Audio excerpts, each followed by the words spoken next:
آئین شکنی پر سزائے موت دیے جانے والے پرویز مشرف کے آمرانہ اقدامات سے پاکستان کو عالمی سطح پر اب تک سبکی کا سامنا کرنا پڑ رہا ہے۔ مشرف کے آمرانہ دور حکومت میں سیاسی مخالفین کو نشانہ بنانے اور ان کے اثاثہ جات کی تحقیقات کے لیے مقرر کی گئی company Broadsheet LLC NAB اور ریاست پاکستان کے خلاف مقدمہ جیت گئی ہے، جس کے نتیجے میں عالمی عدالت نے برطانیہ کے مختلف کمرشل بینکوں میں موجود ریاست پاکستان کے $26 ملین منجمد کر دیے ہیں۔ براڈ شیٹ کمپنی نے لندن میں قائم انصاف کی اعلیٰ عدالت ہائی کورٹ آف جسٹس کے ذریعے تھرڈ پارٹی ڈیٹ آرڈر حاصل کر لیا ہے، جس میں یونائیٹڈ نیشنل بینک کو ہدایت کی گئی ہے کہ وہ ریاست پاکستان کے مالی اکاؤنٹس منجمد کر دے۔ یہ اکاؤنٹس اس وقت تک منجمد رہیں گے جب تک نومبر سن 2020 میں کیس کی حتمی سماعت نہیں ہو جاتی۔ سماعت مکمل ہونے کے بعد یہ فنڈز براڈ شیٹ کو دے دیے جائیں گے تاکہ ریاست پاکستان کے بقایا جات کی ادائیگی کی جا سکے۔ سب سے اہم بات یہ ہے کہ عالمی عدالت کے فیصلے کے خلاف نہ تو پاکستان کو اپیل کا حق حاصل ہے اور نہ ہی وہ فیصلے کے خلاف کسی قسم کی قانونی چارہ جوئی کر سکتا ہے۔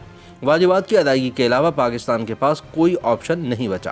عدالت کی طرف سے بینکوں کو یہ ہدایت بھی کی گئی ہے کہ حتمی سماعت اور فیصلہ آنے تک بینک براڈ شیٹ یا ریاست پاکستان کسی کو بھی فنڈز کی ادائیگی قطعاً نہ کرے۔ عالمی ثالثی عدالت کی طرف سے دیے گئے فیصلے میں پاکستان کے برطانوی بینکوں میں موجود اثاثہ جات کی رقم $22 ملین بتائی گئی ہے۔ تاہم پاکستان کو براڈ شیٹ LLC کو اب $30 ملین ادا کرنا ہے، کیونکہ عدالت نے اپنے فیصلے میں اصل واجب الادا رقم پر سود اور بھاری عدالتی اخراجات بھی جرمانے میں شامل کر دیے ہیں۔ ذرائع کے مطابق یونائیٹڈ نیشنل بینک نے عبوری آرڈر پر عمل کو یقینی بنانے کے لیے اضافی اکاؤنٹس کو بھی منجمد کر دیا ہے اور پہلے سے منجمد کردہ $2.60 کروڑ کی رقم اس کے علاوہ ہے، جسے پاکستان کی بقایا جات کی ادائیگی کے لیے محفوظ کیا گیا ہے۔ اس کے علاوہ براڈ شیٹ نے لندن میں پاکستان کے دیگر کمرشل بینک اکاؤنٹس کے انتظامات سنبھالنے سے متعلق بھی عبوری حکم نامہ حاصل کر لیا ہے۔ دوسری طرف براڈ شیٹ کمپنی نے حکومت پاکستان کو خط لکھ کر وضاحت کی ہے کہ برطانیہ میں $26 ملین منجمد ہونے کے باوجود پاکستان پر واجبات کی مکمل ادائیگی نہیں ہوگی، کیونکہ اب مجموعی رقم میں سود کی رقم اور دیگر اخراجات بھی شامل ہوں گے،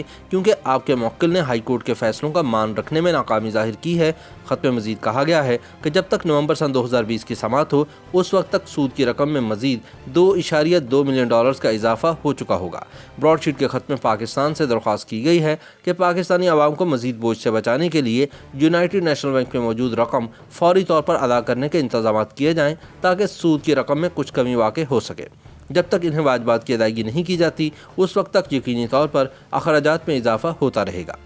واضح رہے کہ اس سے قبل براڈ شیٹ کے خلاف پاکستان کی درخواست مسترد ہونے پر عالمی ثالثی LCIA نے $3.30 کروڑ سے زائد کا جرمانہ عائد کیا گیا تھا اور جرمانے کی عدم ادائیگی پر پاکستان کے بیرون ملک موجود اثاثے منجمد کرنے کا کہا تھا۔ واضح رہے کہ سابق ڈکٹیٹر پرویز مشرف کے دور میں برطانیہ اور امریکہ میں کم و بیش 200 پاکستانیوں کے اثاثوں کو پتہ لگانے کے لیے Isle of Man registered Broadsheet LLC نامی فرم کی خدمات حاصل کی گئی تھیں، اور اسی سلسلے میں کمپنی کو آصف علی زرداری، بے نظیر بھٹو اور نواز شریف خاندان کو بطور خاص ہدف بنانے کا ٹاسک دیا گیا تھا۔ اس معاہدے کے تحت مقررہ اہداف سے وصول شدہ رقم میں سے 20% کمپنی کو ادا کی جانی تھی، تاہم کسی بھی الزام کا ثبوت نہیں ملا اور ایک اشرے کے دوران برطانیہ سے $1 بھی واپس نہیں لایا جا سکا۔ تاہم براڈ شیٹ اس بات پر بضد تھی کہ پاکستان اس کو اثاثوں کی کھوج لگانے کے لیے اس کی خدمات کے عوض $33 ملین ادا کرے، مگر پاکستان نے اس سے انکار کر دیا، جس پر براڈ شیٹ نے لندن کی بین الاقوامی مصالحتی عدالت میں کیس دائر کیا تھا، جو کیس پاکستان ہار گیا ہے۔ دوسری جانب اگرچہ براڈ شیٹ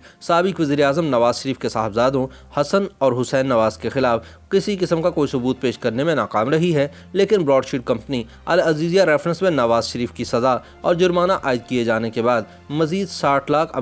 کا دعویٰ بھی کرے گی، کیونکہ فرم نے سب سے پہلے کیس پر کام شروع کر کے نیب کو شریف خاندان کے خلاف دستاویزات فراہم کی تھی۔ یہاں پر یہ بات بھی واضح رہے کہ پاکستان اب تک براڈ شیٹ کے خلاف کیس میں $2 ارب سے زائد رقم خرچ کر چکا ہے، اور دلچسپ بات یہ ہے کہ سن 2008 میں نیب کا اس کمپنی کے ساتھ تصفیہ ہو گیا تھا اور اس کو $5 ملین ادا کر دیے گئے تھے، تاہم بعد میں پتہ چلا کہ وہ $5 ملین کسی غلط کمپنی کو ادا کیے گئے ہیں۔ احمد بلال صوفی اس کیس کے وکیل تھے اور آج تک ان سے کوئی سوال نہیں کیا گیا کہ انہوں نے وہ $5 ملین غلط کمپنی کو کیوں اور کیسے ادا کیے تھے۔ YouTube پر گوگلی نیوز دیکھنے کے لیے youtube.com کی سرچ بار میں گوگلی نیوز TV ٹائپ کریں۔ گوگلی نیوز کے پیج پر سرخ رنگ کے سبسکرپشن والے بٹن پر کلک کرنا نہ بھولیے۔ YouTube پیج پر اپلوڈ ہونے والی ویڈیوز سے باخبر رہنے کے لیے بیل آئیکن پر کلک کیجیے۔ آپ کو ہر نئی ویڈیو کے بارے میں نوٹیفیکیشن موصول ہو جائے گا۔